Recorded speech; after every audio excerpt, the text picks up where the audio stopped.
Bonsoir, chers téléspectateurs, vous qui êtes déjà des habitués les mardis soirs lorsqu'il est 20h30 dans cette édition de Face à vous, votre émission qui, bien évidemment, revient sur des faits saillants de l'actualité, qui revient aussi de temps en temps sur certains aspects bien spécifiques de notre vie, de notre vivre ensemble. Et ce soir, nous allons bien évidemment avoir un stop pour penser à tout cela qui, au quotidien, sont dans une détresse foncière au Cameroun. Il faut dire que depuis quelques décennies, la question se pose avec acuité dans les différentes villes du Cameroun où il y a cette boulimie foncière de certains opérateurs et même aussi de certains privés, même de ceux-là qui sont dans nos différentes familles. Des questions qui, il faut le dire, pose aussi beaucoup de problèmes. Les problèmes de ces familles qui vivent à la belle étoile, le problème aussi de tout cela qui n'arrive plus à avoir un toit, ceux même parfois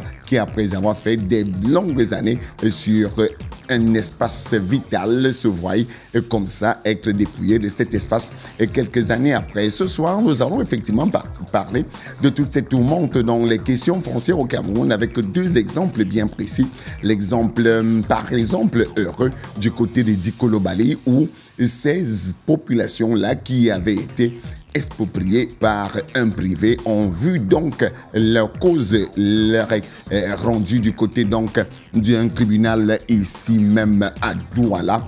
Mais aujourd'hui, il faut le dire, ils ont toujours des difficultés à savoir s'ils vont être réhabilités dans leur gloire. Nous irons aussi du côté d'une camp précisément dans cette fameuse forêt des bords où des populations de ce côté-là, dans une action qui au départ devait être heureuse pour cette population, se disent être eux expropriés à l'avantage de l'État. Pourquoi effectivement toute cette tourmente dans ces différents affaires foncières ici au Cameroun? Nous allons bien évidemment se pencher ce soir. Nous allons aussi, en mise en bouche, parler de cette question, la question des délestages au Cameroun. Il ne se passe plus une journée sans qu'on puisse couper la lumière dans une localité ici même dans notre pays. Il faut dire que des programmes non connus et non même reconnus par certains sont faits et ces populations, les citoyens camerounais, broient le noir depuis quelque temps. Pour trouver la solution, le ministre de l'Énergie,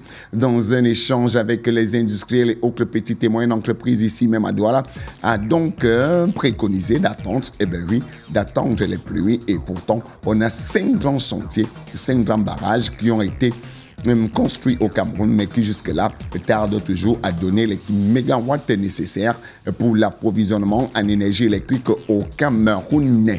Comment comprendre donc cette, on veut même dire presque déjà faiblesse d'État face à l'approvisionnement de l'énergie électrique? Ça sera en mise en bouche qu'on va en parler tout à l'heure. Le temps de vous faire asseoir confortablement. On revient vous présenter ceux qui nous ont fait le plaisir d'être avec nous ce soir.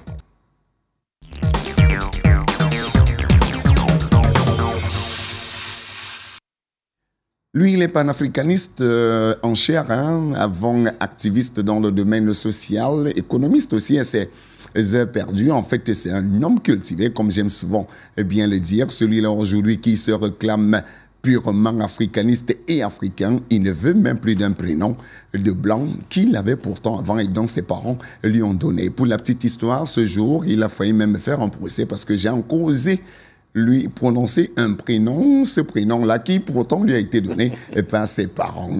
Je voulais dire ce prénom, mais comme il m'a demandé effectivement de le mettre désormais, je vais donc dire bonsoir à M. Yamtimba. Bonsoir à M. Nambélé et merci pour cette invitation qui nous permet de parler de questions essentielles de notre pays. Et bonsoir à mon copanéliste et surtout bonsoir à tous ceux qui nous écoutent ce soir. Mais pourquoi vous refusez ce prénom, pourtant très beau, qui vous a été donné par vos parents? La beauté est très relative et j'estime que mes parents ont dû me donner un prénom dans un contexte où cela était agréable, où c'était tout à fait correct.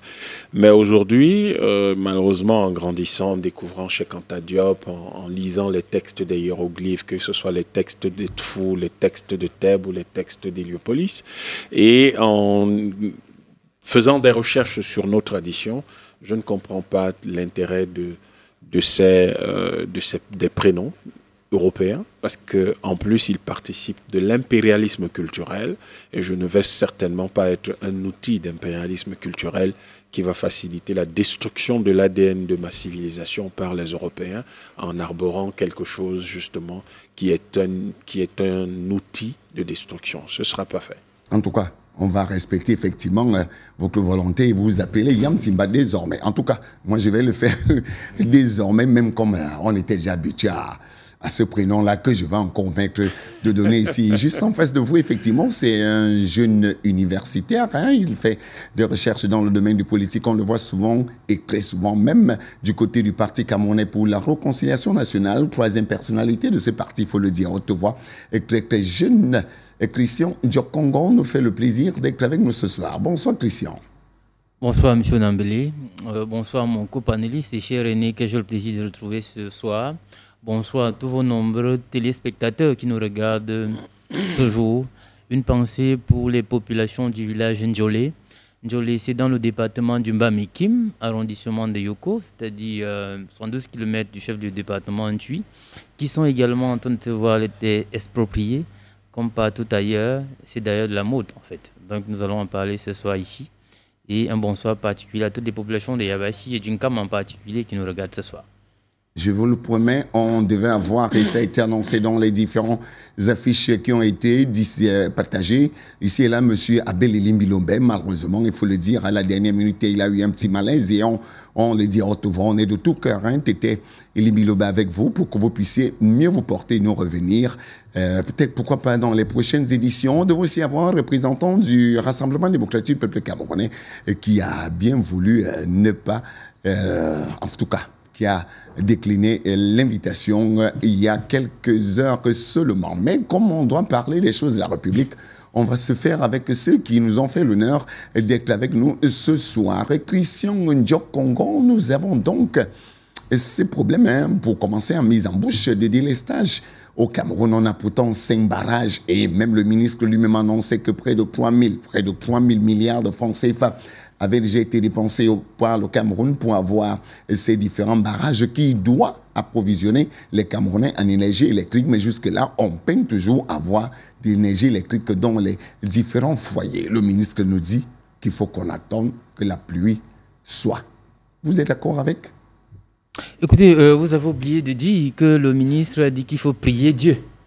Voyez-vous, le ministre est venu nous dire qu'ils n'ont plus de solution à nous offrir, ils sont incompétents, qu'on n'attende plus rien d'eux, qu'on se tourne vers les cieux. Je ne sais pas vers quel Dieu, peut-être les dieux de M. Loundou Somba qui ne sont pas forcément les nôtres, et qu'on en demande dans un environnement où, sur les 58 départements que compte le Cameroun, où 53 départements sur les 58 portent tout au moins le nom d'un fleuve.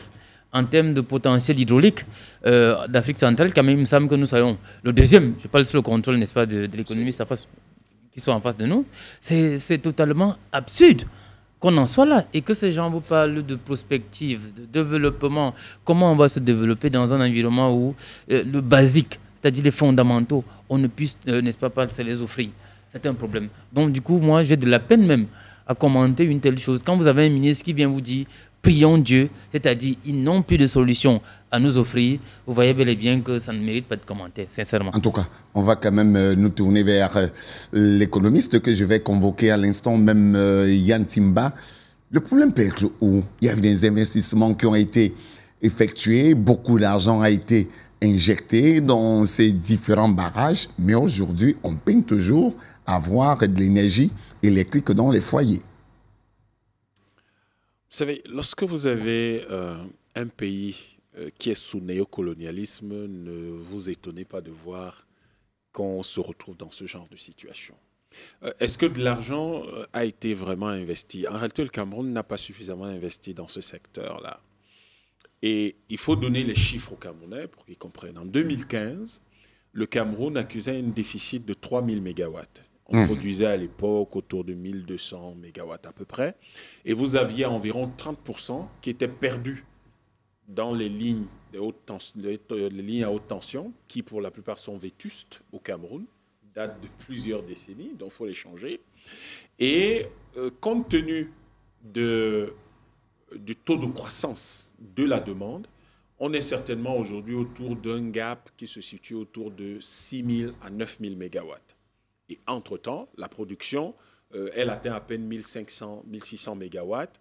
Et une grande partie d'ailleurs de cette fameuse production, c'est-à-dire ce qu'on appelle la capacité installée, eh bien cette capacité installée n'arrive pas dans les zones de consommation parce que les gens ont construit des barrages et ils ont oublié que l'électricité, ça s'évacue par des lignes à haute tension. Bon, tout est possible dans notre pays. Et le problème des pertes liées à la vétusté du réseau haute tension, évidemment, n'ont pas été résolues. Du coup, vous avez un pays dans lequel la demande aujourd'hui oscille entre 6 000 et 9 000 mégawatts et qui a une production, c'est-à-dire qu'une disponibilité, pas une production, une disponibilité réelle de l'ordre de... 1500. Non, pas du tout, parce que là, c'est la puissance installée. Mais une disponibilité réelle qui est de l'ordre de 800 à 900 mégawatts en réalité. Et le problème de fond, c'est quoi? Le problème de fond, c'est que vous avez des distorsions de la loi. C'est-à-dire que dans la loi, nulle part, le ministre de l'Énergie ne doit signer un MOU avec les producteurs indépendants. Et sauf qu'on a introduit cette... C'est quoi MOU pour les téléspectateurs? Memorandum une sorte d'accord, memorandum d'entente. Ça n'existe pas dans la loi sur l'électricité. Ça n'existe nulle part. Mais après, les ministères ont fait ça. Et je connais des projets qui ont été bloqués au ministère, alors qu'on aurait pu avoir 5000 mégawatts. Et je vous parle là de projets qui dataient de 2015, c'est-à-dire à peu près 10 ans aujourd'hui, et les gens avaient justement planifié de produire jusqu'à 5000 mégawatts sur 10 ans. Ces projets ont été bloqués. 5000 mégawatts, plus ce que nous avions, on serait quand même dans des délais raisonnables, et ça n'a pas été fait. Donc la conséquence, c'est quoi? C'est qu'il n'y a pas d'investissement, il y a trop de lenteurs administratives, il y a des procédures qui sont totalement illégales qu'on introduit dans le circuit, parce que chacun veut contrôler comment ça se passe. Et puis, bon, évidemment, les investisseurs n'ont pas que ça à faire, admirer des gens qui ne savent pas clairement ce qu'ils veulent et qui ne veulent pas avancer. Ça, c'est un. Et puis, de deux, vous avez ce qu'on appelle les mécanismes d'accumulation primitive, c'est-à-dire vous avez ce nombre d'activités qui permettent d'avoir du cash au quotidien. Bon, évidemment, vous avez un pays qui confie ce genre d'activité à des étrangers. Comment vous faites pour confier la société qui distribue l'énergie à des étrangers? Et vous disséquez le secteur en 4, et là-dedans, vous avez... Mais plusieurs pays ont aussi disséqué et ça fonctionne. Est-ce qu'on est obligé de fonctionner comme les autres? On va encore le voir tout à l'heure sur les questions foncières. Est-ce qu'on est obligé de fonctionner comme les autres? On manque tant de capacité à théoriser, à planifier, à structurer, à organiser, à formuler un Cameroun original, au point qu'on est tout le temps obligé de répéter ce que les autres font. Sauf que vous avez dit ça marche chez les autres. Mais chez nous, ça ne marche pas. On est obligé d'en appeler à Dieu, il faut aller à l'église. Non, ce n'est pas ça. Il se trouve, par exemple, que la Société nationale d'électricité doit être nationalisée. Sa nationalisation, par exemple, par la CNPS, qui a quand même un matelas financier important, permettrait un investissement massif dans le secteur. Pour rationaliser le réseau haute tension du Cameroun, il faut investir autour de 500 millions de dollars, c'est-à-dire autour de 300 milliards de francs CFA, seulement pour rationaliser ces réseaux haute tension.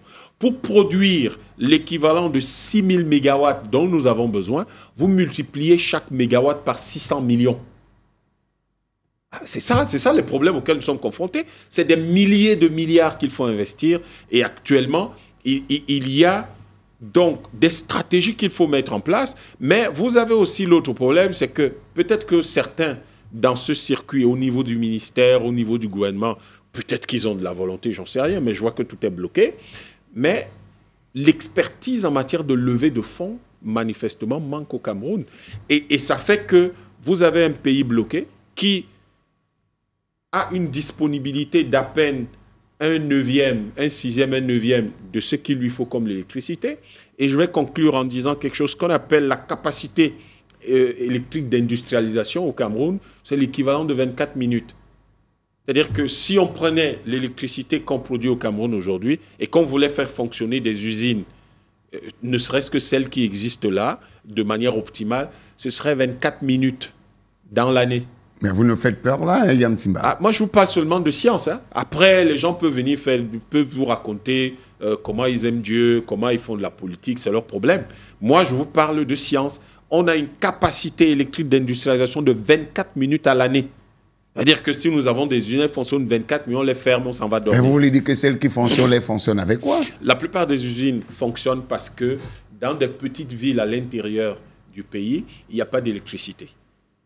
Vous avez beaucoup de chefs-lieux de département où on a de l'électricité une semaine par mois. Exactement. Vous avez des arrondissements en dehors des chefs-lieux de département où on n'a pas d'électricité pendant 4 mois. Mais il faut le savoir. Et à partir de là, comment vous voulez développer le pays? Et de l'autre côté, vous entendez, oui, on va développer l'économie numérique. Mais vous développez l'économie numérique sans électricité, comment? Oui, on va faire de l'import-substitution, on va essayer de faire le made in carbone, un peu d'industrialisation. Mais l'industrie veut dire qu'il faut de l'énergie. Exactement. Parce que, messieurs, l'industrie, c'est de l'énergie transformée. Et le développement, c'est le développement industriel d'abord. Donc, si vous n'êtes pas capable de faire ça, vous ne développerez jamais le pays. Mais c'est quand même compliqué, hein, Christian Dior, puisque nous, on est encore dans ce qu'on appelle les énergies fossiles et on a envie de se développer. Et pourtant, au départ du monde, on nous parle maintenant d'énergie verte, d'écologie et de tout ce qui, effectivement, qui est encore très loin de nous. Mais on voit quand même que l'énergie qui peine à être, entre guillemets, produite au Cameroun, à la fin, quand même, les Camerounais déboursent de l'argent pour la payer. Comment? Je voulais dire, une source qui est pourtant payante à la fin, pose problème pour être produite. Écoutez, à la suite du grand frère qui a très bien élaboré, lui qui s'y connaît dans la chose, moi je questionne déjà même le système en lui-même. C'est-à-dire comment on arrive, n'est-ce pas, à saucissonner, c'est-à-dire la mécanique fonctionnelle. Comme il a dit tout à l'heure, vous avez EDC qui produit de son côté, vous avez Sonatrel qui s'occupe tantôt soit du transport, et vous avez Eneo qui est censé distribuer. C'est là où on interroge quand même en termes de vision, en termes de prospection, l'État en lui-même. Comment vous pouvez, et vous avez évidemment, les barrages, le faire. Parce que vous et avez ces gens font même essentiellement du chantage. J'étais à Massok, son loulou, la semaine dernière. Est-ce que vous savez bel et bien qu'à Massok, son loulou, on a le plus grand barrage a priori, c'est-à-dire en termes de production de mégawatts, il n'y a pas de lumière à Massok, son loulou. Ouais. Peut-être les gens ne le savent pas. Alors, l'arrondissement de Massok, son loulou, qui est dirigé par MPC, il n'y a pas de lumière. Les populations ont dû barricader quasiment la route pour pouvoir revendiquer. Il a fallu dire que le maire du fait. Il faut rappeler quand même qu'il y a un barrage de ce côté. De ce côté, ça pose un problème. Donc, en termes de problème, vous vous dites, et même quand vous avez les régions septentrionales, où a priori, on aurait pu quand même ici faire une mixité en termes de production de mécanismes. Et il y a quand même du solaire de ce côté-là. Qu'est-ce que ça produit? Non, vous êtes encore il y a quand même une grosse capacité de solaire de ce côté. Vous êtes encore en ce moment où on vous dit qu'il faut encore produire, je ne sais pas comment ils appellent ce qu'ils ont installé récemment à Figuil, dont j'ai oublié, ça m'échappe un peu, n'ayant pas été au fait de la chose, pour dire, allez-y dans toute la zone septentrionale, que vous quittez de Gazawa, à Mosgoto et par toutes ces zones, il n'y a pas d'électricité de ce côté. Alors qu'ils ont quasiment 9 mois de saison sèche sur 12, où on pouvait exploiter ici l'énergie éolienne et tous les autres. Ils ne le font pas. Et nous, on a proposé lors de la campagne présidentielle qu'on aurait même pu construire une centrale thermique minimum dans chaque département au moins, qui pouvait le faire. Quand vous avez une zone comme l'UNCAM, qui nous est consubstantielle, comment on peut faire, Yam nous disait tout à l'heure, et comment on peut faire quasiment 8 mois sur 12, il n'y a pas d'électricité à Bassi. A dit, on est parfois alimenté par des groupes électrogènes. Comment c'est possible? Alors que vous avez l'UNCAM, vous avez où on peut simplement établir des petites centrales qui alimenteraient ces départements et on envisagerait ce qu'on pourrait parler dans ce cas de développement, mais en l'espèce. Moi, vraiment, c'est pour ça que je vous dis, j'ai de la peine à commenter ce genre de sujet. Je ne m'y intéresse pas avec ce genre de personnes. Quand vous avez des responsables publics, politiques, qui viennent face à vous, qui viennent vous dire, on n'a plus qu'une seule solution, c'est de lever les mains, prier Dieu, aller à l'église. Il faut qu'il envoie la pluie quand même, il n'est pas dit qu'on a. Les dieux, on devait prier Dieu pour que la pluie tombe. Vous vous dites quand même, Seigneur, ce sont des sorciers en réalité. C'est de la sorcellerie quasiment qu'on nous produit. Et vous dites, ça ne vaut pas la peine de commenter ce genre de choses. Maintenant, ce que nous on appelle, c'est la transformation mentale des citoyens. De comprendre évidemment qu'il faut changer de cap, il faut changer de paradigme. Face à ces gens qui sont là, n'attendons rien d'eux. Et donc, il faut une révolution populaire. Cette révolution qui passe évidemment, a priori, par les unes, en souffrance à cadre électoral et à remplacer ces gens simplement. Allez, et pour sortir du sujet, Yann Timba, il y a quand même, je l'évoquais tout à l'heure, qu'on a envie de s'industrialiser, on a une dynamique d'importation qui est mise sur pied depuis presque 2 ans, mais il faut dire que de par le monde, il y a des nouvelles contraintes de cette fameuse économie verte. Comment on va faire pour s'en sortir? Pourtant, nos fameux barrages, entre guillemets, énergie fossile, on n'a même pas encore fini de les exploiter. Non, c'est pas ça. Il y a également beaucoup de choses. Là, vous avez le ministère qui vous dit ouais, on va faire le mix énergétique, on privilégie l'hydroélectricité. C'est à se demander si ces gens comprennent ce qu'on appelle l'industrie. Est-ce qu'ils comprennent ce que c'est? Non, aucune idée. Manifestement, ils sont à côté de la plaque, ils ne savent pas de quoi ils parlent. C'était-moi un seul pays dans le monde qui s'est développé parce qu'il a construit des barrages d'eau électrique. Les barrages, les plus petits barrages, leur temps de développement, c'est 4 à 7 ans. Le temps de développement des gros barrages, c'est entre 7 et 15 ans. Les gens vont attendre 15 ans pour vivre. Mais ça veut dire que vous ne savez même pas de quoi vous parlez. Alors qu'un barrage, une centrale à gaz, mais ça va prendre 18 mois, 18-24 mois. Les plus gros, vous pouvez aller jusqu'à 30-36 mois. Ici à Douala, dans la zone qu'on appelle l'Ogbaba, vous avez 212 milliards de mètres cubes de gaz. Si vous y mettez un barrage si vous mettez une centrale à gaz de 1000 mégawatts, monsieur, ça va vous faire plus de 150 ans d'exploitation. On a le temps de voir venir développer la technologie nouvelle. Non, les gens qui vous disent là, oui, on va privilégier l'hydro, ils ne comprennent rien à l'électricité, ils ne comprennent rien à l'industrie. C'est un peu péremptoire de leur dire ça comme ça, mais on voit très bien qu'ils ne comprennent rien puisqu'ils en arrivent à dire qu'il faut prier Dieu. Mais qu'est-ce qu'il y a à dire qu'il faut prier Dieu pour qu'il pleuve? Quand il pleut, là, vous allez produire 1200 mégawatts. Ça va aider un pays qui a besoin de 9000 mégawatts? Vous ne comprenez même pas de quoi vous parlez. Ce qui importe aujourd'hui, c'est d'aller vers des sources d'énergie qu'on maîtrise, qui ne sont pas liées aux aléas. Vous croyez que la Chine s'est développée en disant, ouais, on a les fleuves, etc. Non, on a fait les 3 gorges, c'est récent, non? Exactement. On a commencé par quoi? Du charbon. Charbon, qu'il pleuve, qu'il vente, qu'il neige, qu'il fasse soleil, le charbon est là. Les usines tournent. L'Allemagne s'est développée comment? La France, les États-Unis, le Canada, le Japon. Mais c'est avec ça, messieurs. Et le nucléaire. Etc. Non, le nucléaire, c'est venu après. C'était le charbon. Ensuite, on a fait le gaz. Et nous avons du gaz partout. Au Cameroun, il y en a à Limbé, il y en a dans l'extrême nord à Kousseri, il y en a entre Edé à Ekribi, on ne sait même pas si ce truc-là, on pourra l'exploiter totalement un jour. Il y en a Douala nage sur le gaz. Parce qu'il y en a de Beaumono jusqu'à l'Ourbaba. Ce n'est que du gaz. Donc, ce qu'il faut faire, c'est de construire des centrales à gaz, parce qu'en 18 mois, on a une centrale à gaz, en 24 mois, on en a une, et il y a une proposition qui va être déposée chez Eneo et au ministère. J'ai suivi des gens qui sont en train de travailler dessus. Ils vont leur proposer de leur faire des petites centrales de 25 à 50 mégawatts. Rapidement, ça se fait en 12 mois. J'espère que cette fois-ci, ils vont suivre parce qu'il y a plus de 25 projets bloqués là-bas au ministère. On ne sait pas pour quelle raison, parce que les gens sont assis et vous disent, ouais, on va faire l'hydro. Vous avez fait l'hydro, ça fait 15 ans, messieurs. Les gens ont besoin de vivre maintenant. Est-ce qu'ils vont attendre 15 ans? Et donc, du coup, ce qu'il y a à faire aujourd'hui, c'est d'investir massivement dans la production, de nationaliser la société Eneo et de nommer, de laisser les cadres de Eneo faire leur boulot. Qu'est-ce que vous croyez? Mais ces gars-là, ils sont sollicités dans le monde entier. Vous croyez que c'est pourquoi? Ce sont de bons experts. On n'a pas besoin de nous envoyer des colis perdus ici qui viennent diriger nos entreprises locales alors que nous avons des cadres qui sont là depuis 30 ans. Comment vous pouvez expliquer le fait qui font tout le travail? Mais c'est pas possible. Comment vous pouvez expliquer le fait que vous avez des cadres chez Eneo, EDC et un peu partout là, c'est ceux qui ont été transférés à Sonatrel. Des gens sont là depuis 30 ans, 30, 40 ans. Ils ne font que ce boulot-là. Vous parachutez un type qui vient de je ne sais pas où et c'est lui qui doit les diriger. Qu'est-ce qu'il comprend des problèmes d'électricité du Cameroun? Donc, le ministre, en ce qui le concerne, son boulot n'est pas de signer les MOU parce que ce n'est pas dans la loi. C'est nulle part dans la loi sur l'électricité. Son boulot, c'est de s'assurer que les PPA, les Power Purchase Agreements, les contrats d'achat d'électricité, sont rapidement signés par Eneo et que et que les investissements sont facilités Et puis, il y a une mauvaise organisation du secteur. On ne peut pas avoir un PCA de Néo qui est SGPM du Premier ministre et puis le ministre lui-même de l'énergie, qui est le patron de qui? Il faut que les ministres sortent de cette activité. Tous ceux qui sont dans le gouvernement doivent sortir de cette activité. Que ça devienne opérationnel. Vous voulez travailler là-dedans, vous voulez être PCA d'une entreprise là-dedans, vous voulez être directeur général d'une entreprise, vous sortez du gouvernement.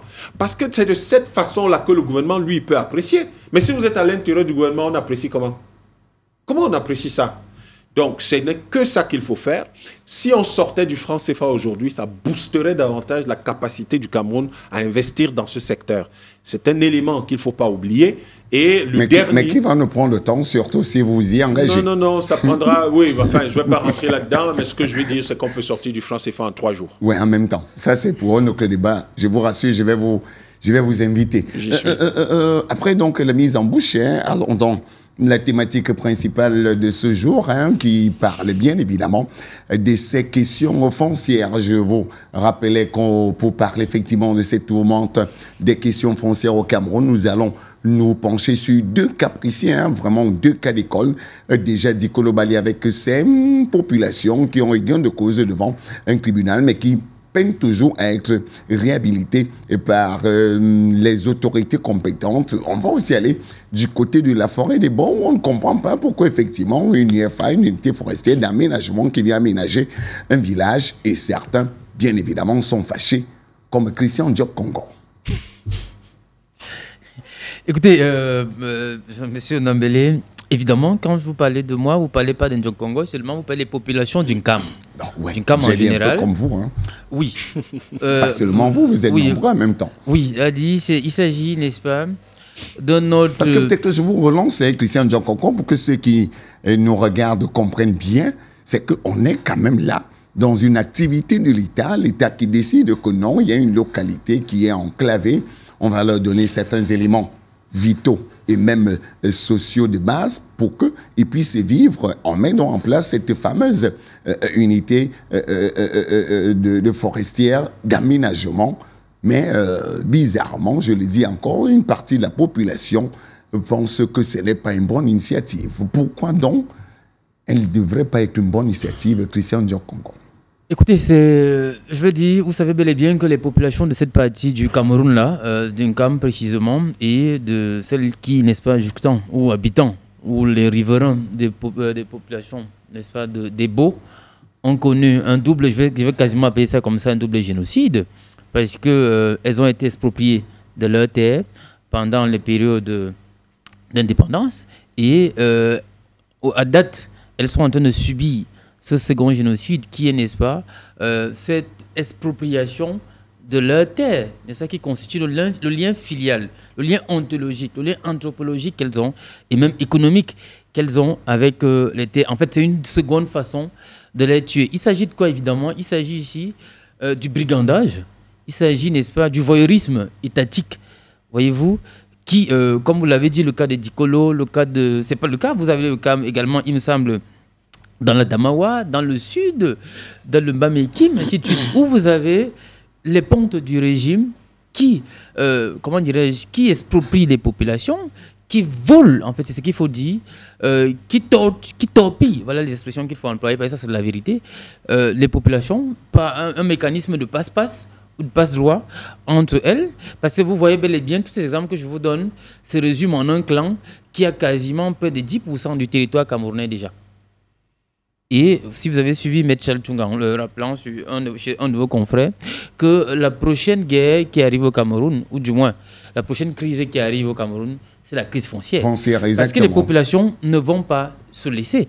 Voyez-vous, on ne peut pas quand même octroyer les terres des gens. C'est-à-dire, vous prenez le cas de la mairie de Yingé ou de Yabassi, on vous dit que sur 1 hectare, elles ont 1500 par an. Vous pouvez imaginer ce que ça fait? C'est-à-dire à peine moins de $2 ou $2.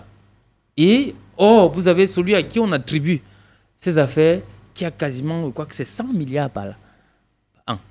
Et c'est un problème. C'est pas si les chiffres sont exacts, je crois que Dominique qui connaît mieux la chose. Là, je parle quand même comme le Cameroun qui maîtrise quelque chose. Et ça pose un problème, même en termes éthiques.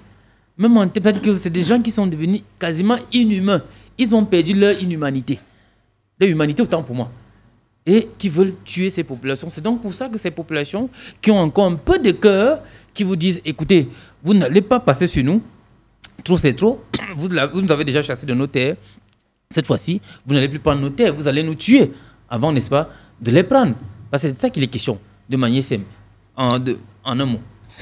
Dominique, bon, en même temps, M. Yam Timba, il faut que le Dominique fuit un peu ma tête. On ne comprend pas à quel moment et comment une UEFA, qui est pourtant à la base pour effectivement apporter un peu un meilleur vivre pour les citoyens et même les habitants, à quel moment ça peut devenir compliqué, à quel moment on peut, par exemple, parler d'expropriation comme Christian Djonkongo le disait tout à l'heure. Vous avez 2 ou 3 choses qui sont extrêmement importantes en matière de gestion publique.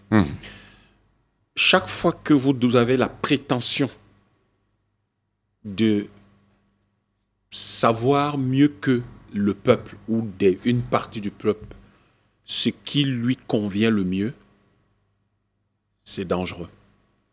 Ça veut dire que vous les traitez comme des enfants et ce que vous faites, c'est de la dictature. C'est ça que ça veut dire.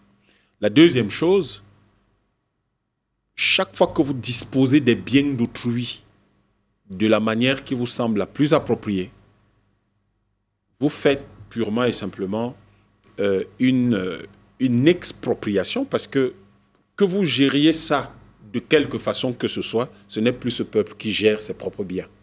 C'est une expropriation. Mais il y a quelque chose de grave au Cameroun qu'on appelle la déclaration d'utilité publique et ces histoires du UEFA. C'est très dangereux. Pour quelle raison est-ce que le gouvernement croit que ceux qui veulent investir dans cette affaire apporteront beaucoup plus de ressources, vont améliorer les conditions de vie de ces populations, mieux que ces populations ne se seraient organisées elles-mêmes pour améliorer leurs conditions de vie. Chaque fois que vous faites une déclaration d'utilité publique, vous transférez la richesse. La terre, c'est la base de la richesse. Il n'y a personne qui a un bureau sur cette planète qui ne se pose pas sur un terrain. Il n'y a aucune activité sur la terre qui ne se pose pas sur un terrain. Peut-être en dehors, même la Station spatiale internationale, c'est les activités qui sont sur des terrains précis qui permettent à la Station spatiale internationale de fonctionner. Donc, il n'y en a pas. C'est-à-dire que l'humanité aura toujours besoin de la terre pour ça. Donc, là, il parlait de lien filial, ontologique, etc., mais il y a le lien historique. Les droits ancestraux sont définis par l'histoire. Ce n'est pas du tout le fait que vous arrivez et vous commencez à vous décidez que les terres appartiennent à l'État. L'État, c'est 60 ans. Les gens qui sont sur ces sites-là, où il y a parfois des sites sacrés qui ont des millénaires, qui existent depuis des millénaires, comment vous allez expliquer que finalement la terre appartient à l'État et il en dispose comme il veut? Au point de céder des sites sacrés à des gens qui vont venir les profaner. Déclaration d'utilité publique, c'est transférer les richesses d'un groupe vers un autre. Les UEFA, c'est transférer la richesse d'un groupe à un autre. C'est pour ça que c'est quelque chose d'immoral, quelque chose d'inacceptable socialement. C'est quelque chose de totalement asocial. Et là j'ai publié un ouvrage il y a 2 ans, je crois, Pot-Bokibon. Et je crois que les 30 ou 50 premières pages portent justement sur cette question foncière. Je théorise l'idée que l'État n'a pas à être propriétaire foncier. Traditionnellement, nous avons le mode d'accès à la terre dans nos cultures, c'est la mise à disposition, ce n'est pas la vente. Ça n'existe pas dans nos cultures. À partir du moment où ça n'existe pas dans nos cultures, vous ne pouvez accéder que lorsque ceux qui ont les droits ancestraux et historiques vous permettent de vous installer. Sans aliénation de leur terre. Qui n'aliènent pas leur terre.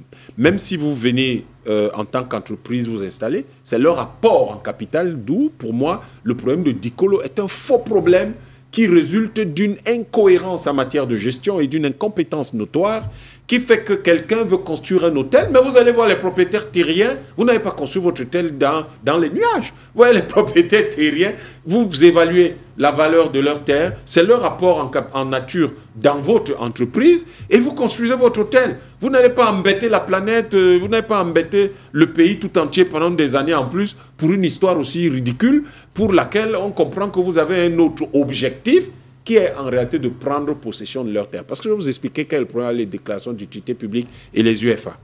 Le problème avec ces choses, c'est qu'après, prenons d'abord le cas des déclarations d'utilité publique. Exactement. Ce qu'ils vont faire, c'est qu'on vous dit, OK, vous êtes exproprié, on fait une déclaration d'utilité publique pour un projet précis. Un peu comme a dit Kolobali. Et quelques années après, vous savez que le problème au Cameroun, c'est que quelques années après, ceux qui ont bénéficié de la déclaration d'utilité publique ont le droit de demander une immatriculation directe. Ça prend combien de temps, s'il vous plaît? Je ne sais pas exactement quel est le temps, mais je crois que c'est autour de 10 ans. 10 ans. Voilà. Ils ont le droit de demander l'immatriculation directe de ce terrain qui devient leur propriété. Le transfert de richesse a été fait définitivement. Pour ce qui est des UFA, on tombe sous le coup de la loi de 1974. Puisque quelqu'un ils vont aller faire ce qu'on appelle la mise en valeur. Du fait de cette mise en valeur, de façon progressive, ils vont demander une immatriculation directe. Donc chaque fois qu'on fait en fait ça, de ces fameuses UFA, on est en train de transférer discrètement les ressources naturelles, les terres des communautés historiques à un certain nombre d'investisseurs potentiels qui vont donc pouvoir immatriculer directement les terres.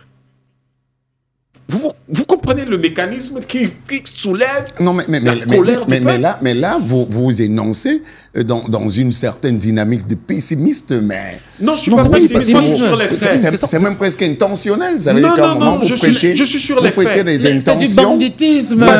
C'est du banditisme. C'est du brigadisme. Qui forcément n'ont pas encore fait ce que vous êtes en train d'énoncer. Je vous ai dit quelles sont les dispositions de la loi. Je vais vous prendre un exemple à Douala. Vous connaissez le nombre de déclarations d'utilité publique qui ont été faites dans cette ville? Malheureusement, non. Vous voyez la zone qu'on appelle, par exemple, le marché des fleurs? Vous savez que c'est une cité sikh? Oui, exactement. Vous savez que l'État a exproprié les gens qui sont propriétaires de ce terrain? Allez leur demander s'ils ont eu... allez leur demander s'il y en a un seul qui vit encore là. Tout a été vendu. Vous connaissez la cité sikh en face de l'université de Douala? Vous savez que l'État a dû exproprier les gens pour construire la cité sikh. Pour construire le lycée avec le centre. La cité sikh. Ah, cité sikh. Pour construire la cité sikh. À l'université. En face de l'université. Exactement, je vois la petite entrée qui est là. Il y a le centre universitaire. Très grande cité sikh. Demandez aux gens, c'est-à-dire que ici, marché des fleurs, c'est les Bonapriso, je crois. Oui, c'est Bonapriso. Allez à la cité sikh, c'est l'Indoroem. Demandez-leur s'ils ont encore un mètre carré là-bas, un mètre carré de terre là-bas. C'est ça. La terre a fini par se retrouver entre d'autres mains et les gens auxquels elle appartenait avant n'ont plus rien. Moi, je ne vous parle pas de choses d'intention, hein. Je vous parle de choses vécues. Des faits. D'accord? Si vous allez à Yaoundé, vous prenez la cité de Messa. Kansi Lonka. Kansi Lonka et tout ça. Demandez aux gens qui sont les propriétaires historiques de ces terres s'ils sont encore propriétaires d'un seul mètre carré aujourd'hui. C'est pour ça que nous disons que l'état actuel du Cameroun est dans une position incommensurable avec ce qu'on appelle le vivre ensemble. Parce que le tout n'est pas de dire vivre ensemble. Il faut lui donner un contenu. Et un contenu qui soit suffisamment pertinent pour qu'il corresponde, qu'il soit pertinent. Et la pertinence correspond aux valeurs, aux idéaux, aux repères historiques et à la culture des gens auxquels ce vivre ensemble-là s'applique. Donc, en fait, tout ce qu'on dit là, les UFA, les déclarations d'utilité publique, c'est un transfert de richesse. Est-ce que le rôle de l'État, c'est de transférer les richesses des uns vers les autres? Ce n'est pas le rôle de l'État. Le rôle de l'État, c'est de soutenir le développement de ces gens. Si on veut faire les gens qui vont dans les UFA, dans le cas de ce qui se passe là à Ebo, mais s'ils veulent faire de l'exploitation forestière, mais c'est très simple. Ils vont voir les propriétaires historiques de la forêt d'Ebo. Ils disent, nous voulons faire de l'exploitation forestière il nous faudrait 1000 hectares, est-ce que vous pouvez les avoir, ou 2000 ou 10 000, est-ce que vous pouvez les avoir? Les gars ont dit, oui, très bien, nous avons 10 000 hectares.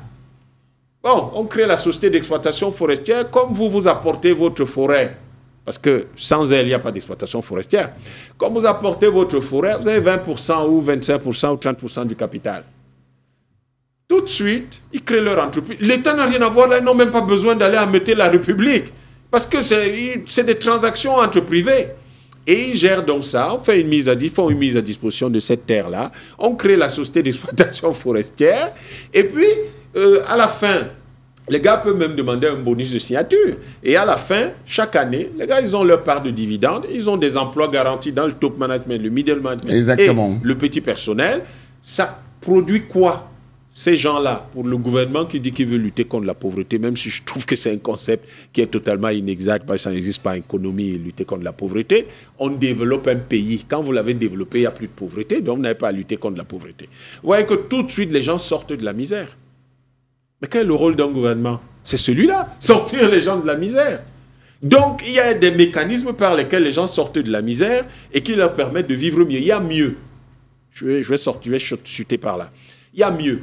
Comme les gens vont faire des mises à disposition de la terre partout, eh bien, ce qui va se passer, c'est que les 20-30%, vous n'allez pas forcément les garder tout seuls. On met en place un algorithme de solidarité nationale qui permet que tous ces fonds-là, on peut vous laisser, si vous avez 25% par exemple du capital, vous pouvez garder dans votre cagnotte locale 5% ou 10%. Les autres 15 ou 20% sont mises dans ce fonds national qui va servir donc à quoi? Parce que là, vous avez des ressources longues. Qui va vous servir à construire des routes, des autoroutes. Vous n'aurez donc plus besoin de construire une autoroute, une demi-autoroute en 20 ans. Vous n'aurez plus besoin. Vous aurez des ressources longues, de vraies ressources. Donc, vous pouvez financer ça, vous pouvez financer les hôpitaux, vous pouvez financer les universités avec de vrais laboratoires, avec de vrais ateliers, vous pouvez des lycées techniques, etc. Vous allez donc pouvoir construire des usines, construire des barrages, des centrales hydroélectriques ou des centrales à gaz. Vous voyez qu'en fait, vous développez votre pays. Vous n'aurez pas besoin du FMI. Vous n'aurez pas du tout besoin du FMI. Vous n'aurez pas du tout besoin de la Banque mondiale, vous n'avez pas besoin de Proparco, de l'Agence française de développement et tout ça. Parce que vous allez générer suffisamment de ressources en interne pour pouvoir couvrir les besoins de votre pays. Ça, c'est de l'économie pure. Le problème, c'est que le pays n'est pas dirigé avec de l'économie. En tout cas, je vais revenir vers vous, parce que tout à l'heure, il faudrait bien qu'on questionne s'il n'y a pas quand même un peu des aspects positifs dans ces différents UEFA. Christian Djankongo, j'ai bien envie de vous poser la question au niveau de la forêt et des bancs. C'est vrai que Yam Timba a essayé de nous expliquer effectivement les méfaits des DUP pour Dikolo Bali, la forêt des bois, et quelques exemples pris par-ci, par-là. C'est quoi le problème? Qu'est-ce qui gêne véritablement dans ce dossier? Écoutez, qu'est-ce qui gêne dans le dossier? C'est comme Dominique l'a expliqué tout à l'heure, c'est comme dans tous les autres dossiers. C'est que l'État veut, n'est-ce pas, s'accaparer des terres. Mais ça des populations, de quelle terre? Puisqu'on sait bien qu'ils étaient nombreux, qui n'étaient pas, comment je vais dire, qui n'étaient pas revenus dans ces lieux. Il a fallu effectivement qu'il y ait toute cette dynamique de l'UEFA pour qu'il y ait un certain engouement et que les gens pensent rentrer chez eux. Écoutez, je vais même vous prendre, comment dirais-je, je vais répondre par contradiction. Dans les zones de l'Est, par exemple, où ce n'est que la foresterie qui a existé, où ces populations y sont, où ils vivent, elles n'ont pas été déportées. Parce qu'il faut dire que vous parlez des populations qui ont été déportées, pas de leur fait. C'est fait de l'État. En fait, en réalité, il y a un contentieux historique qu'il faut interroger. Déjà, qu'il faut interroger. Alors, s'il faut venir à l'Est, l'Est est développé, c'est la région la moins développée du Cameroun. C'est la région la plus enclavée du Cameroun. C'est ça qu'il faut dire aux gens. Parce qu'en réalité, quand on vient vous dire que l'UEFA va amener ceci, c'est une démission de l'État. L'État démissionne en vous disant, moi je ne peux plus rien faire. L'État ne peut pas démissionner, c'est qu'aujourd'hui, il y a une conjoncture, qui existe, il faut trouver des techniques effectivement pour pallier à cette conjoncture. L'une des premières techniques, nous l'avons dit, on l'a dit, la terre est un élément fiable, c'est le premier bien économique dont possèdent les populations. Si vous voulez évidemment que les populations se développent économiquement, rendez-leur ce qui leur appartient. C'est-à-dire la terre, la terre. Parce que j'ai bien parlé de la dimension d'attachement. Mais sinon, quand vous dites ça, Christian Djankongo, le domaine national, là, ça ne vous dit plus rien. Non, c'est une supercherie. C'est du banditisme. C'est quoi le domaine national? Il faut revoir, n'est-ce pas, cette loi foncière. Nous l'avons développée dans le cadre de notre projet politique. On accepte d'abord telle parce qu'elle que est. les populations sont celles à qui les terres appartiennent. L'État a trouvé les terres. L'État qui est d'apparition récente. C'est-à-dire, si on s'en refait à Mélène Gajou, l'État apparaît en quelle année? 1732, on est où? C'est-à-dire, on est 15e siècle, fin 15e siècle, début 16e siècle. L'État, n'est-ce pas, l'État a précédé les populations ou non? Il faut revoir la question. Qui a trouvé l'ordre pour parler de terre à terre? C'est l'État. L'État au Cameroun, qui est d'émanation récente, si on dit ce qu'on appelle l'État, qui arrive en 1960, vous et moi, dont les populations n'habitaient pas avant 1960, au Cameroun, ne vivaient pas au Cameroun avant 1960, je préfère parler terre à terre pour qu'on se comprenne au quartier. C'est-à-dire c'est cet État westphalien qui a trouvé les populations sur leur terre. Et c'est ce que nous proposons au niveau de notre projet de société, au niveau du Parti Cameroun pour la réconciliation nationale, le PCN. C'est-à-dire la première des choses, si vous voulez que les populations se développent économiquement, rendez-leur leur terre. Deuxième élément, donnez un titre foncier gratuit à cette terre, à toutes ces populations. Et vous savez bel et bien que si quelqu'un a son titre foncier, il peut soit le louer, soit, n'est-ce pas, l'hypothéquer en banque, avoir un crédit, ou même mener une activité agricole. Ainsi, les populations s'entendaient. Et si elles ont, n'est-ce pas, leur titre foncier, comme Dominique le disait tout à l'heure, comme le disait M. Yamtimba tout à l'heure, donc elles pourraient évidemment discuter avec les différents opérateurs économiques. Parce que les terres, c'est elles qui ont, n'est-ce pas, cette dimension. Dites-moi un peu, quand on parle même de 5 ans, est-ce que vous savez que quand vous parlez de ponts et autres, il me souvient récemment, j'ai vu le festival Banen, c'est qui tenait lieu de ponceau, parce qu'il n'y a pas de pont dans le Cap. Et dans un environnement où on peut avoir moins 300 fleuves, pas 300 fleuves, 300 rivières dans le Cam, je ne suis pas sûr qu'on ait peut-être dit ponceau. C'est-à-dire, ce qu'on a là, c'est les morceaux de bois que ces exploitants-là, quand il y a longueur, vous savez, la forêt de Yabassi, c'est plus les blancs. C'est une réalité, c'est factuel. C'est-à-dire, là-bas, on traverse sur les bois que ces gars ont posés, remplis, on passe. C'est-à-dire, après quelques mois où ils sont partis, c'est fini. Mais moi, ici, quand même arrivé à Héroun, là-bas, chez les Bandem, non, ça fait quand même plaisir de dire que parce qu'il y a quelques ponts. Il n'y a pas de route, on parle de ponceau, ce que je suis en train de dire. Il me semble qu'on a vu l'État, c'est-à-dire à grand renfort de publicité, quand nous disons aussi, c'est-à-dire les ponts métalliques et autres, voilà les endroits où ils devraient, évidemment, aller déposer ce genre de pont. Il n'y en a pas. L'État n'a jamais construit quasiment un service public. Il me semble que la seule chose qu'on a, pour le prendre, c'est l'arrondissement de Yingui, dont on parle ici, qui est principalement, qui a le plus grande partie, parce que ces 3 arrondissements, c'est Massok, son Loulou, c'est Yabassi, c'est Yingui. C'est-à-dire, à Yingui, vous avez par exemple un commissariat qui n'a même pas un poste d'identification. Si vous pouvez imaginer, il faut partir de Yingui, c'est-à-dire des kilomètres, des dizaines de kilomètres, pour se faire identifier à Yabassi. D'ailleurs, c'est pensé politiquement, c'est-à-dire pour les rester enclavés, elles ne peuvent pas, n'est-ce pas, se révolutionner. Et ça, c'est le fait. Vous avez un CS, vous avez un lycée, il n'y a rien d'autre. Et peut-être une vieille maison, une vieille bâtisse qui tient le sous-préfecture, il n'y a rien d'autre. Même l'hôpital des districts, il n'y en a pas de ce côté. Peut-être quand on parle, vous parlez, je vous parle des faits.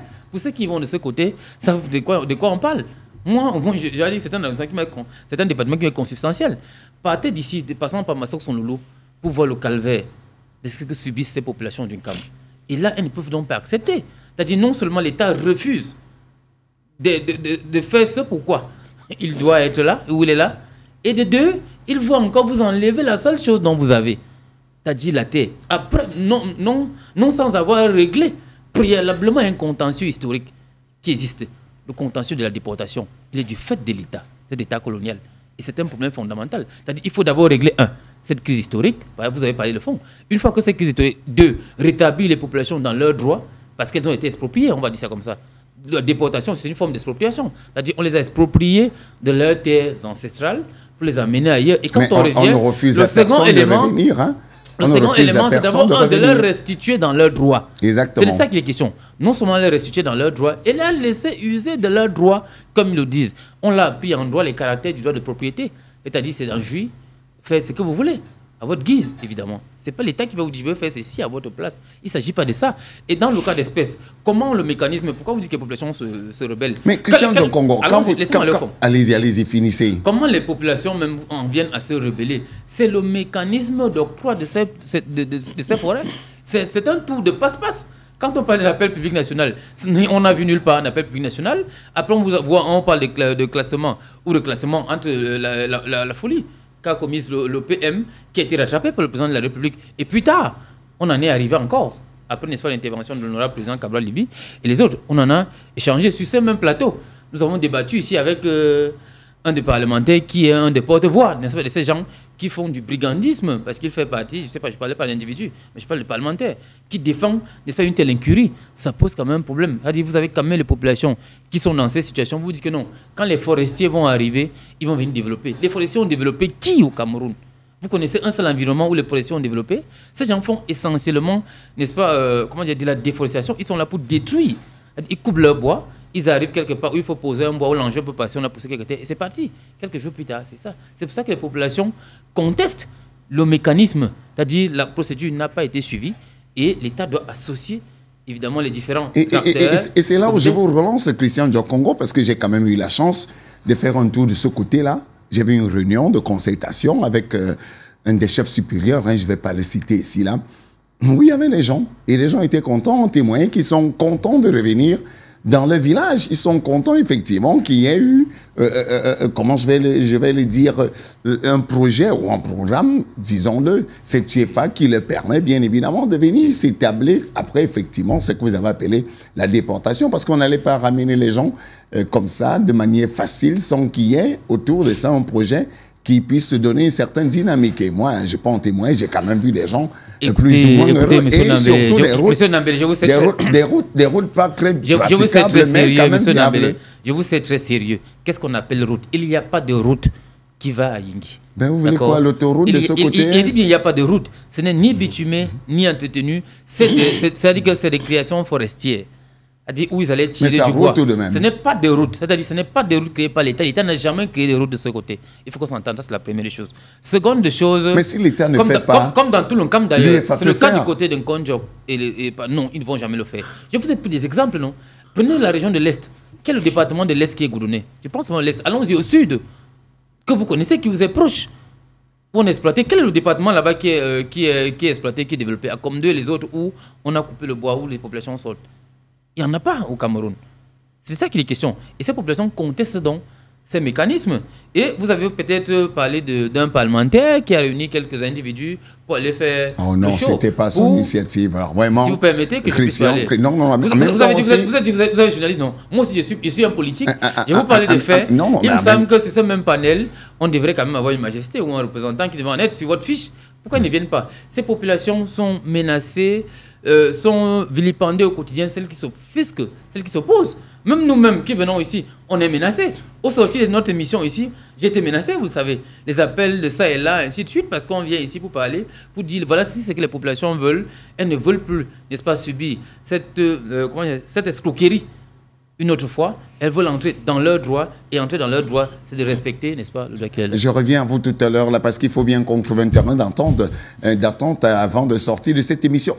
Yann Timba, on parle de l'UEFA là comme si c'était seulement négatif. Il n'y a pas des aspects positifs de développement dans ces différents projets. Il y a quand même, comme je disais, j'ai témoigné d'une certaine dynamique qui renaissait à côté de cette UEFA du côté des bancs.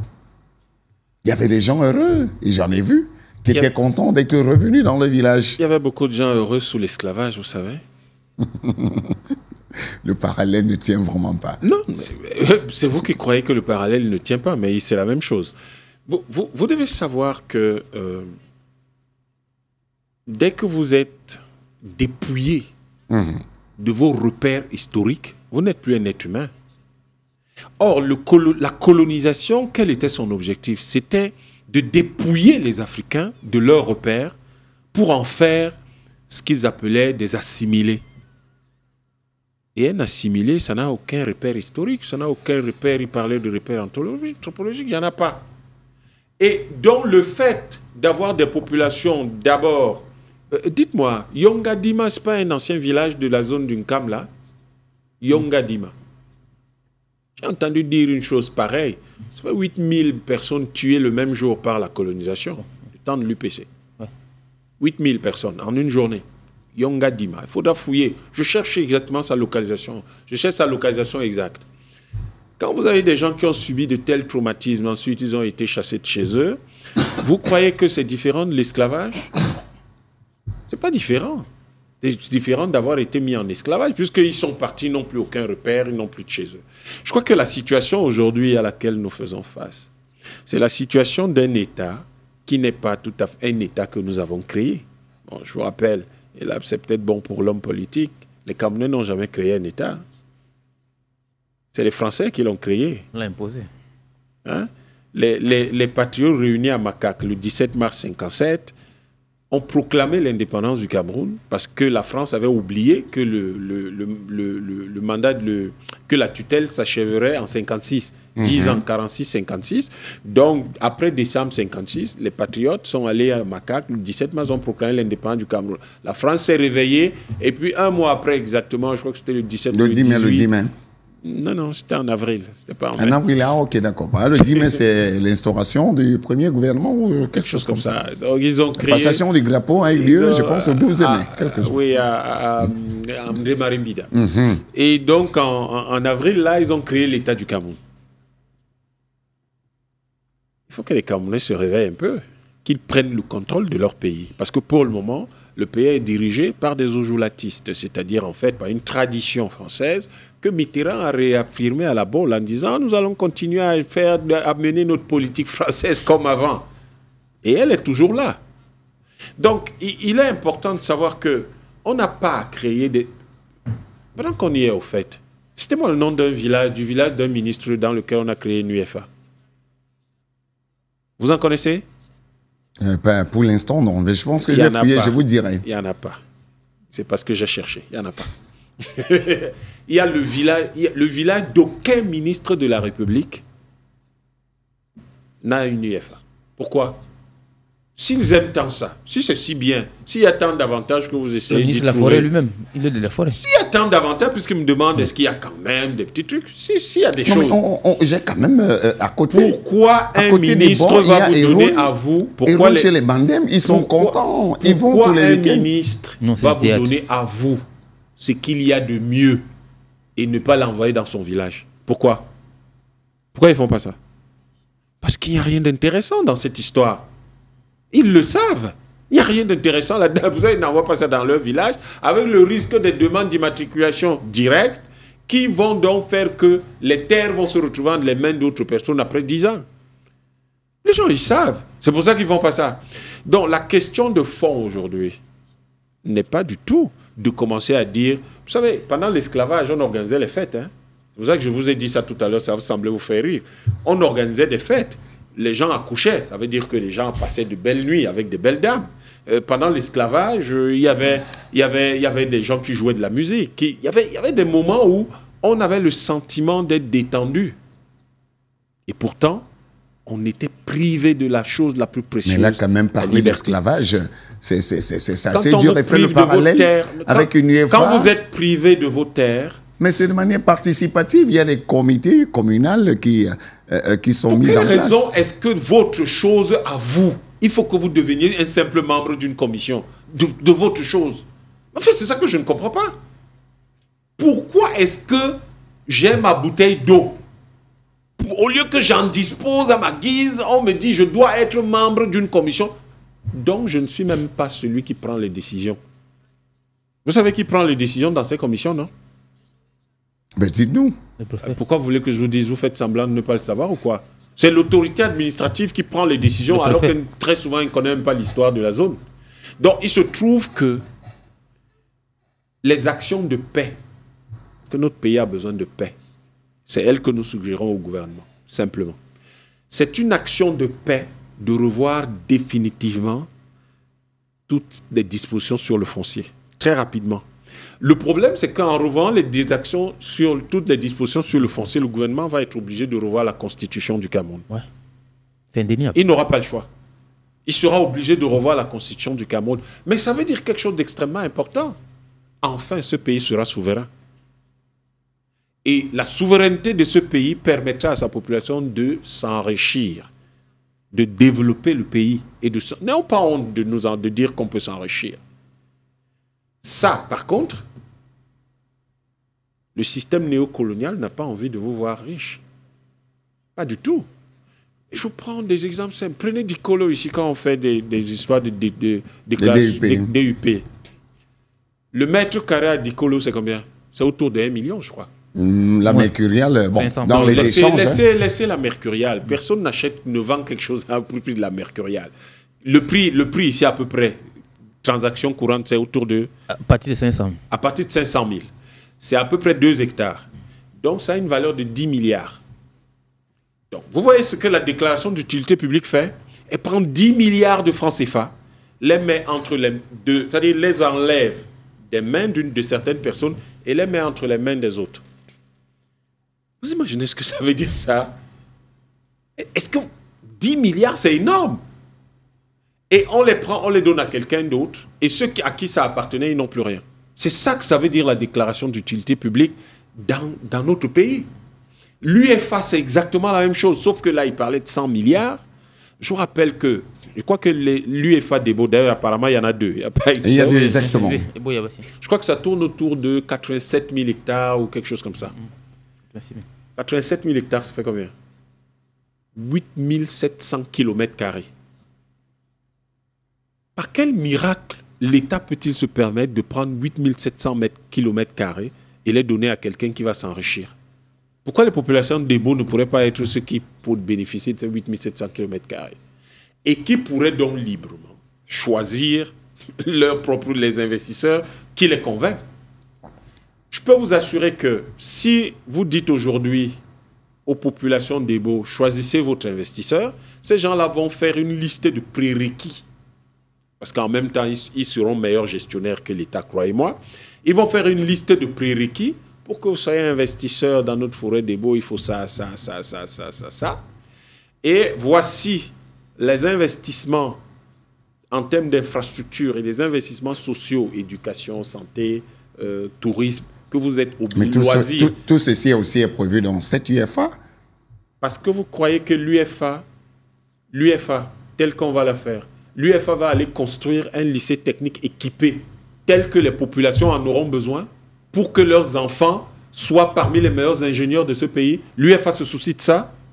Vous avez le sentiment que si la population se retrouve, supposons qu'il y ait 100 milliards de bénéfices à l'année, et que, parce que les populations ont 30% de cette affaire, il vaudrait mieux qu'elles aient au moins 35% pour avoir la minorité de contrôle et la minorité de blocage, comme on appelle en droit WADA.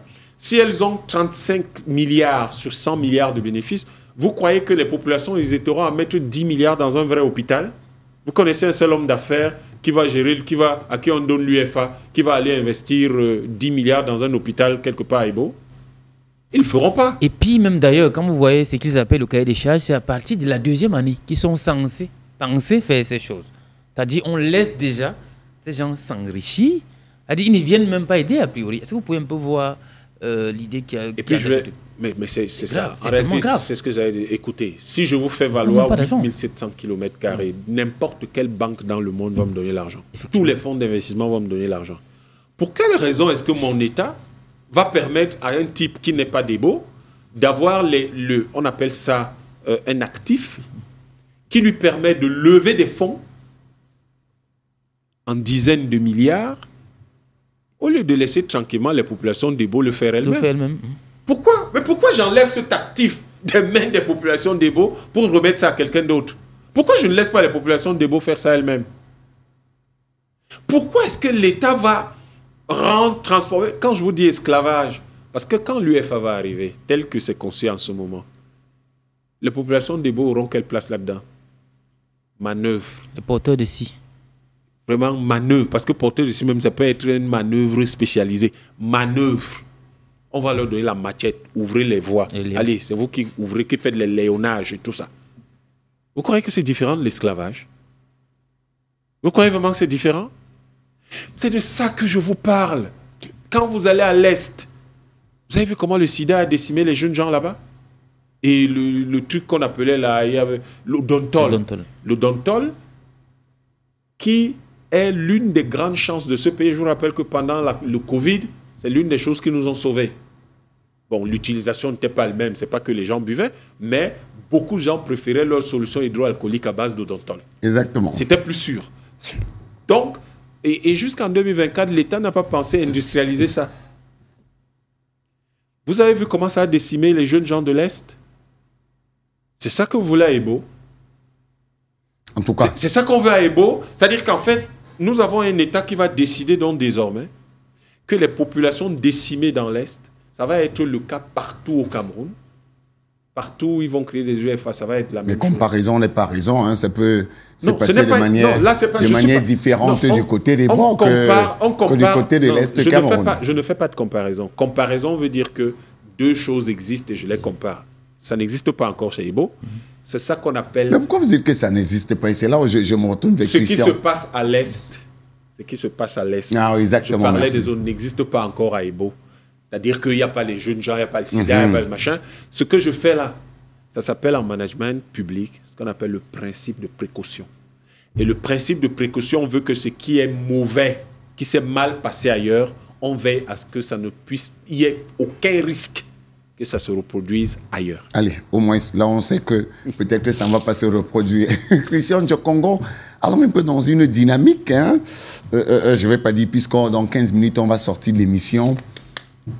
Le décret est déjà là. Il y a déjà effectivement des activités qui ont débuté sur le terrain. Des comités communaux de gestion sont en train d'être mis sur pied. Est-ce qu'au moment, quand même, on ne peut pas se dire, bon, vraiment, allons d'abord essayer. Arrêtons au moins ces guerres et en même temps, asseyons-nous pour voir dans quelle mesure on soit dans une dynamique d'ensemble et d'entente entre fils des bons. Écoutez, vu que tout a été faussé dès le départ. Mais ça a été faussé, on fait comment? On jette dans tout? La suite logique, c'est que c'est du brigandisme qui va, n'est-ce pas, continuer à décimer les populations. Et donc, ce qu'il y a lieu de faire, c'est de résister aussi simplement. C'est pour résister à quelque chose qui a été décrété, comment on va résister à ça? Mais écoutez, même le colon qui avait les armes et les autres, les populations ont résisté, qui étaient parfois menus face à ces gens. Et pour faire valoir leurs droits. Les Oumioba et les autres qui ont combattu, c'était dans quelles conditions? C'est de ça qu'il est question. Face, n'est-ce pas, à la force de l'État. Parce qu'on sait bel et bien que le préfet et tout le monde de le rappeler. Va faire asseoir la police comme ils ne savent que le faire. Et le monsieur Moulinex va vouloir écraser les populations. Parce qu'en réalité, c'est une chaîne. C'est une chaîne de banditisme. Et ils vont le faire. Mais les populations devront évidemment résister. Il faut résister face à l'oppresseur. De manière simple. C'est de ça qu'il est question. Mais là, c'est du désordre. En fait, ce n'est pas du désordre. Ce n'est pas du désordre. Là, on vous parle, n'est-ce pas, de l'inaliénation des populations. Tout à l'heure, quand vous parlez de la traite, une seconde phase de la traite négrière, vous avez l'impression que c'est lourd. Mais je préfère non être gentil en disant qu'il s'agit de l'aliénation des populations. Et ces populations refusent donc de s'aliéner. C'est ce qu'on entend dire. Elles refusent de s'aliéner. Parce que je vous dis, prenons même, essayons même d'évaluer en termes d'infrastructure sociale. Si on vous dit, au même moment où la mairie, je parle de la mairie, je parle pas de l'individu, où la mairie de Yingi, ou de Yabassi, à 1500 l'hectare par an, vous savez ce qu'elle gagne. Ah, c'est pas vrai. En retour, n'est-ce pas, ces mêmes gens, c'est $10 000. Minimum. C'est $100 000, je vous l'ai dit, pas 10 000. Est-ce que vous pouvez un peu imaginer le gap? Est-ce que vous pouvez un peu imaginer la vision? Traduire en leur disant $100 000, ça fait 60 millions de francs CFA. C'est du génocide quasiment. C'est du génocide en fait économique. C'est même, non, ça veut dire qu'il y a déjà eu un génocide culturel, maintenant cette fois-ci c'est le génocide économique. Et on attend quoi des populations d'aller où vivre où? Dans quelles conditions? Elle dit même quand on demande les populations de rentrer, si on avait à créer au moins ces infrastructures sociales de base, on pourrait dire au moins que dans ce cas, oui, elles peuvent retourner. Maintenant on dit aux gens, allez-y. Les comités de développement, c'est pour les vivre où? Dans quelles conditions? Peut-être c'est ça que vous ne voyez pas. C'est que moi j'ai rencontré, était bien content. Non, bien content. Ils vont vivre où? Il n'y a pas d'infrastructure sociale, il n'y a pas de route, il n'y a pas d'électricité, il n'y a pas d'eau, il n'y a pas d'hôpitaux. Ça n'existe pas dans ces zones-là, dans cet arrondissement. Si nous prenons le cas de Yingi, je vous parle d'un arrondissement que je connais. Que vous quittez du canton Yingi pour aller au canton Loknanga, les autres, ça n'existe pas. Je vous parle d'un camp que je connais, un camp profond. Je l'ai fréquenté. C'est-à-dire que ce soit à Lisière, avec le nom Makombe ou même du côté de Yabassi, ça n'existe presque pas. Et on vous dit non, les populations vous disent qu'elles sont fières, elles vont rentrer où? Dans quelles conditions? Tant que les préalables ne sont pas établis. Et maintenant, pour qu'elles rentrent, vous dites que la première chose à faire, c'est que vous voulez encore finir même ce dont elles devaient déjà retrouver préalablement, c'est-à-dire leur terre. Il devrait même avoir, comment ça s'appelle, mais j'oublie le terme en bas ça, j'aurais pu le dire ici, il devrait même, un peu comme les autres disent, la confrontation avec les crânes, c'est-à-dire le retour C'est-à-dire ces populations devraient déjà venir ici un peu comme du pèlerinage. C'est-à-dire se confronter encore avec les ancêtres, se lier, se connecter. C'est ce que je voulais dire. Se connecter avec les ancêtres. Une fois qu'ils se sont connectés, c'est à partir de là qu'ils pourront établir un projet économique. C'est pour ça qu'il y a une triple dimension dans cette affaire. Cette dimension anthropologique, culturelle, socio-économique plus tard. C'est ça qu'il est question. Et une fois que ces étapes ne sont pas balisées, c'est faussé en amont. Donc vous voulez dire aux gens qu'on vous a déjà tué, on vous a tapé, couchez-vous. En fait, faites de la plaisanterisme, monsieur Onambele. C'est ce que vous voulez demander à ces populations. Non, il faut respecter ces populations. Je ne l'ai jamais dit, hein. Oui, j'ai dit juste qu'à un moment, oui, en fait, dans votre logique, on peut commencer avec un, et puis on part deux, on part trois. On l'a déjà fait, il y a des exemples. Je vous ai pris le cas Yabassi, tout à l'heure vous avez voulu citer les autres, ainsi de suite. Ça n'existe pas. Hein?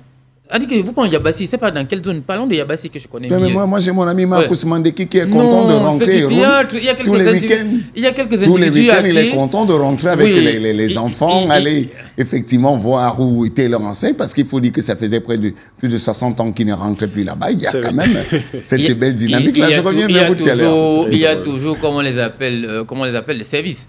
Je préfère ne pas employer le terme. Il y a toujours les gens qui font. Vous savez, ça dit, on vous dit qu'il y a quoi là-bas? C'est-à-dire, on a ouvert une piste forestière où on va tirer du bois et quelqu'un vous dit que parce qu'on a ouvert une piste forestière, ça lui permet de rentrer chez lui. Il y a quoi de ce côté? Il n'y a ni école, ni hôpital, ni rien à Héroun. Pas de lumière, pas d'électricité, pas de réseau électrique même d'ailleurs. Quand il voit de ce côté, quand il vous dit. Avec ce théâtre, c'est quelques individus à qui on a souvent donné quelques subsides et c'est eux qu'on envoie pour venir dire voilà, tout est bien, ainsi de suite. Comme partout ailleurs, comme on dit, il y a toujours ceux qui profitent, évidemment, du crime. Et c'est ceux-là qui sont remis en cause dans cette logique que ces populations se soulèvent en disant que ici, c'est de l'intérêt général dont il s'agit, c'est-à-dire l'intérêt commun à toutes ces populations camoises et non de quelques individus. Et nous, au niveau du Parti Cameroun pour la réconciliation nationale, même pendant la campagne, on leur a proposé plusieurs fois. Il faut qu'elles comprennent que c'est le seul bien, c'est le seul lien qu'elles ont avec leur identité, leur culture, et si on les dépossède, elles n'auront plus rien. Elles seront des populations apatrides. Une fois qu'on les a déjà envoyées ailleurs, elles veulent rentrer et l'État vient encore s'accaparer de ce qu'elles avaient. Finalement, elles doivent être où? Elles seront dans des SDF, ces populations, des SDF dans leur propre pays. Et donc, attention, et dis bien attention, la suite. Et Dominique, Yann Simba, moi avec le Dominique, là, il va finir par quitter de ma bouche. Je vais la restauration culturelle sera difficile, ce n'est pas grave. En tout cas, on va y arriver. Et comme effectivement, je souhaite qu'on y arrive à trouver quand même, on ne sait pas, une petite ficelle d'entendre quand même pour qu'il y ait des choses qui se fassent dans ce village. Il y a certaines personnes qui sont quittées là depuis 60 ans. Il y a déjà le décret qui est là. Il y a l'exploitation qui a presque débuté. Des comités communaux de gestion sont déjà là. Comment est-ce qu'on fait après? On peut quand même s'asseoir, on peut quand même s'entendre pour que les choses se fassent. Non, ce n'est pas comme ça qu'il faut aborder la question. Je vais vous dire une chose. Je vous ai entendu lui dire oui, mais j'ai vu quelques personnes. Oui, bien heureuses. Vous savez, dans les années 60, il y a l'un des plus grands hommes que le monde ait porté au XXe siècle arrive dans un village. Il se repose quelque part. Et puis, il y a une armée qui le pourchasse. Et un berger s'en va, le dénonce. Et l'armée l'arrête, on le tue. On demande plus tard à ce berger, mais pourquoi vous avez... On lui explique qui c'était, mais pourquoi vous l'avez dénoncé? Il dit que non, il dérangeait mes moutons. L'armée tirait là, les gens, les soldats, parce que ça dérangeait mes moutons. Vous savez de qui il s'agissait? De Che Guevara.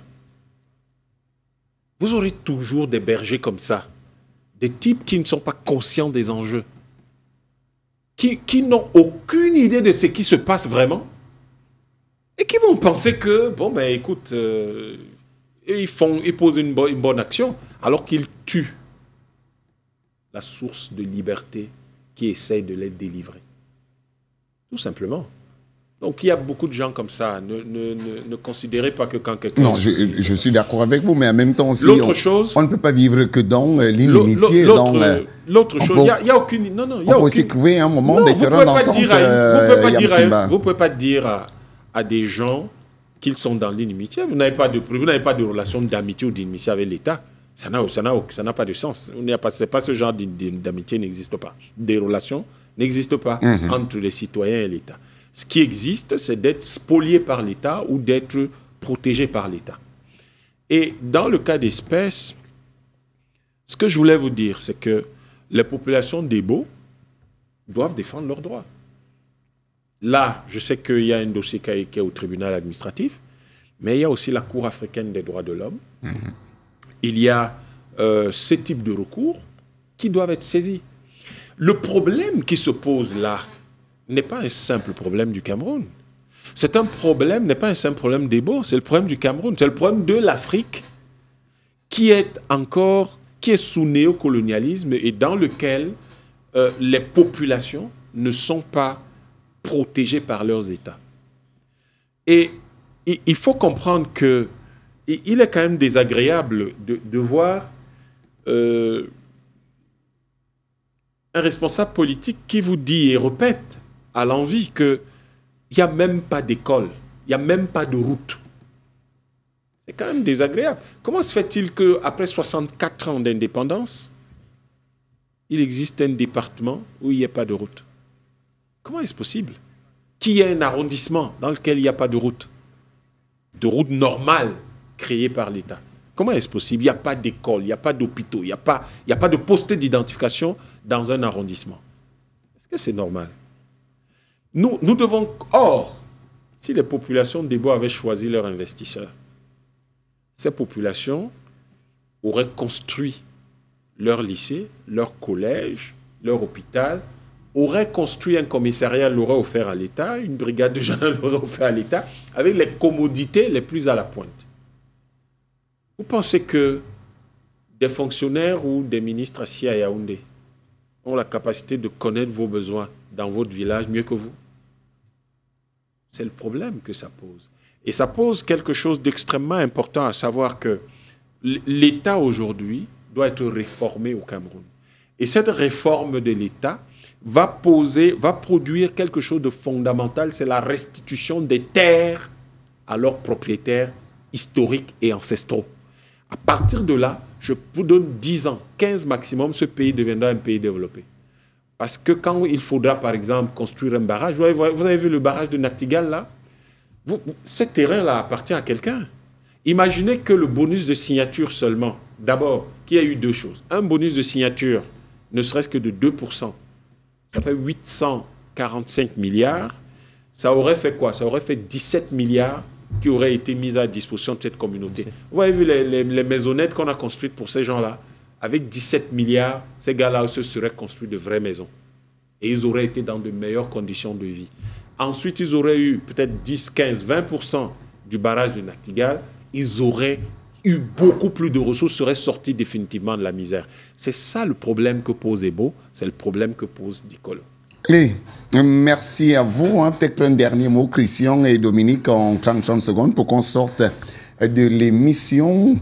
Non, je vais laisser mon temps à l'homme politique. Je crois qu'il a plus de choses à dire. Allez, allons-y. Un dernier mot, Christian. Oui, évidemment, c'est d'appeler ces populations d'Ebo, du Cameroun en particulier, qui se voient exproprier tous les jours leur terre par l'État, par cet État brigand, par cet État voyou, à résister, à s'opposer vivement, n'est-ce pas, à cette pratique. Parce que la seule chose dont elles ont, c'est leur terre. Et leur terre est un bien économique, c'est un bien anthropologique, c'est un bien culturel. Si on les enlève ça, elles seraient des SDF, elles n'auraient plus nulle part où aller. Et moi, j'en appelle donc, en tant qu'à moi, ces populations du CAM, à être fortes. Elles peuvent toujours compter sur nous. L'honorable président Cabral Libi a d'ailleurs saisi le président de la République une seconde fois, parce que la première fois, il a déjà fait. Et parce que nous, on en appelle au niveau de notre projet de société ce qu'on appelle le fédéralisme communautaire. Il faut qu'on sorte de ce centralisme à outrance, où les populations sont où les gens sont à Yaoundé assis dans leur bureau, croient qu'elles peuvent décider de ce que veulent les populations dans leur village. Chaque population ou chaque territoire user, n'est-ce pas, de ce qu'il a le sien. Et comme ça, on viendra donc au concert de tous, c'est-à-dire au concert des nations, c'est-à-dire des petites nations que nous construisons, pour construire l'identité nationale à partir de ce que nous avons. Et nous saluons ces populations de Yabashi, Yingin, Kondiok, Nord Makombe et autres qui nous écoutent ce soir. Allez, merci à vous, Christian Dionkongon, d'avoir fait le déplacement. Merci à Yam Timba. On a beaucoup appris ce soir, bien évidemment, en espérant, il faut le dire, cette émission qu'elle pourra plus ou moins apporter un début de solution, pourquoi pas un début d'entente du côté de cette grande famille, celle-là qui est autour de la forêt des bords. Je veux aussi vous dire merci à vous, chers téléspectateurs, d'avoir été avec nous une fois de plus cette semaine. Mardi prochain, on revient et on sera une fois de plus avec Face à vous.